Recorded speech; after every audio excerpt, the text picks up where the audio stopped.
Hey guys, welcome to another Thursday. So with that, we have another Warrior's Den recap. This one was fairly lengthy, around an hour and a half, hour 45, and it was packed to the brim with information, but it's mostly just teaser information for Season 4. We did get a Season 4 release date. It is coming on the 14th, which means for those of you without the Season Pass, you'll be getting the new heroes on the 21st. So to get started with what they started with, there's going to be a steel event where if you play with a new player during the free weekend, you will get 5,000 steel. You have to play 5 games with them. This week we got a new ornament for every hero. They're fairly interesting. And then we got a teaser for Season 4. I will be playing that at the end of this video. It gave us a teaser of the new heroes, doesn't contain any combat, shows us a few fancy shots of the new maps, Dominion rank, tribute mode, etc. It also revealed that with Season 4, we will have the ability to equip 4 separate executions. They also showed that they want to do more in-game events, like Endless March Halloween event that we had. So we should be seeing more of those as they laid the groundwork that they can push out more. Then the map reveal, we have Gauntlet, which is a Dominion map, and Market Town is a Tribute mode map, which means it can be played on everything besides Dominion, and a Dominion map is a map that can be played on Dominion but not Tribute mode. Apparently that's how they're going to be differentiating maps from now on. Next up, we were given the Tribute mode changes from the PTS to launch. This is mostly just polishing the game mode so that it feels a little better. One thing is if somebody's interacting with a shrine when the match ends, it halts the timer until the action finishes or fails. This will allow for clutch last-second steals to win a match. They're also improving the respawn rules to fix spawning in front of an enemy if they're in your base or whatever. Renown gain is being lowered so that players get their tier 4 feats slower. They were getting them too quickly and players felt like they were just destroying the match with feats.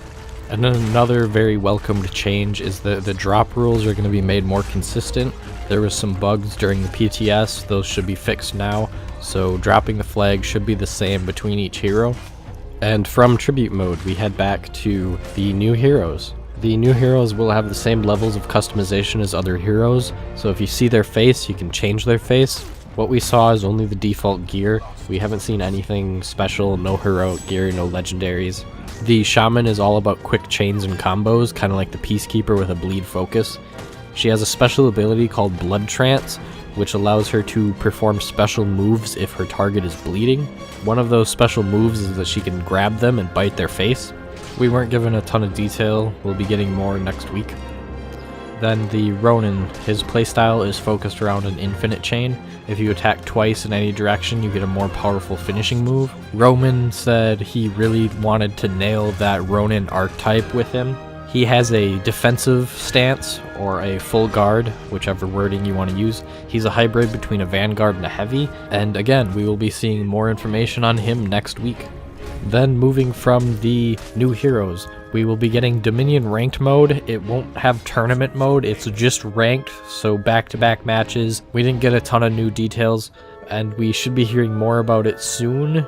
It's not going to be dropping with Season 4, but it will be coming shortly after. It will have its own rewards as well, but we haven't been given too many details about it. Then there's Faction War news. They're improving the readability, the UI for the Faction War is being completely revamped. They're adding world building to the For Honor map by adding location names to different sections of the map. The cross swords are gone and now shows a banner when you're winning or losing. Everything is related to your current faction and it shows very clearly where your standings are. All percentages are gone, it's now a raw asset counter. Personal details are on the left, faction-wide details are on the right. No information is hidden anymore, it should help you care about the specifics. Tactical view is now war map. Territory update is battle. Turns are now battle preparation, rounds are campaigns, and war assets are troops. It's an attempt at world building the faction war. However, I'm not too sure it's actually going to work out for them. The territories now show which maps you can play on that territory. It used to be a hidden mechanic. Now it should be public. Faction turns are now 11 hours to help prevent time zone flips like Knights did every turn in Season 3. And there will be troop carryover, with 50% of troops keeping every turn. This allows you to build up and keep your stuff during the entire round rather than just the final turn. It should add incentive to actually play through the entire season. And then they covered patch notes. They have a super long patch notes list. There's no text for them until next week, so that kind of sucks. One little tidbit is Market Town has zip lines that you can go across the map with. There's a new patching system coming with Season 4, so it will change the way game assets are stored, again, resulting in much smaller patches in the future. However, this one will be a big patch to make all the changes. With this, it should also have a 10% minimal loading speed up. So at its worst, you should see at least 10% speed up on loading times all across the game. Level 3 bots are coming to all game modes. They should be seen more. Light attack chains are no longer interrupted while out of stamina, so don't go out of stamina. Dodge roll no longer prevents guard breaks, so you can be charged and guard broken through a dodge roll. Exiting guard lock is being adjusted, so you shouldn't be able to tap it twice and then run away faster. There is no more critical health regen. It is completely removed. That's when the final bar regens if you get away and give it time. Traps are going to be given a short trigger period, so they can be dodged through if you know that a trap is there.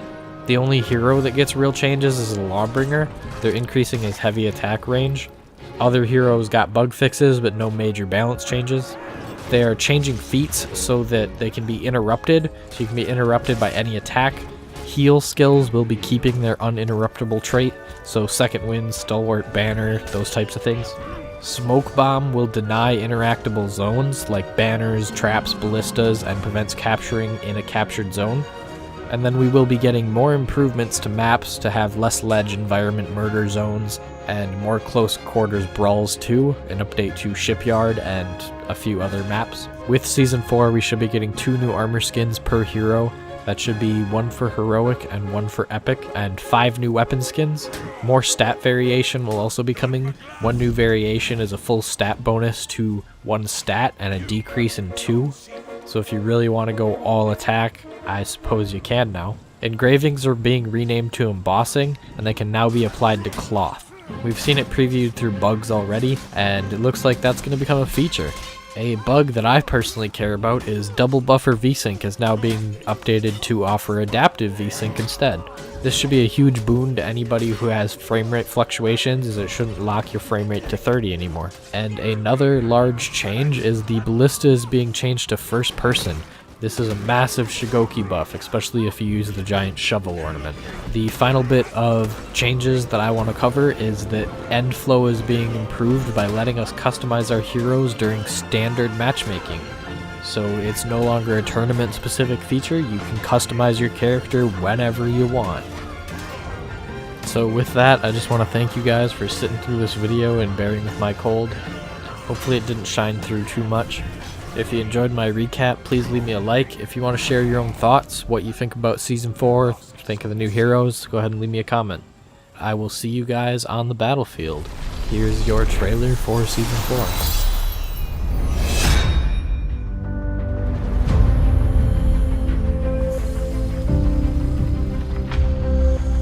This new season will change things up. Now each faction will have 6 heroes, a new game mode, so the stakes are just bigger and bigger.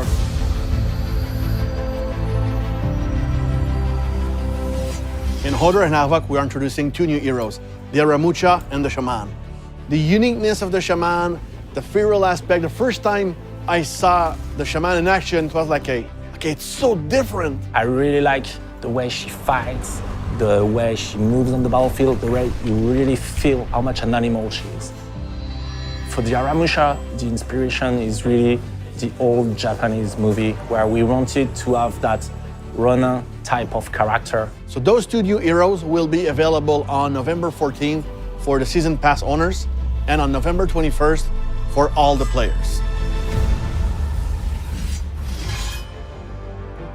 Tribute will bring diversity in the 4v4 game mode. It gives you a complete new view of the maps that you're used to play in skirmish. It requires a bigger team communication than the other game modes that we have. One of the huge strengths of that mod is how things can change from one second to the other. The match can turn like this.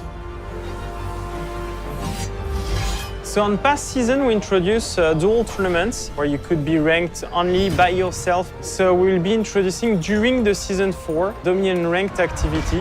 What is interesting in Dominion is how good you are in the combat, but also how good you are in the team.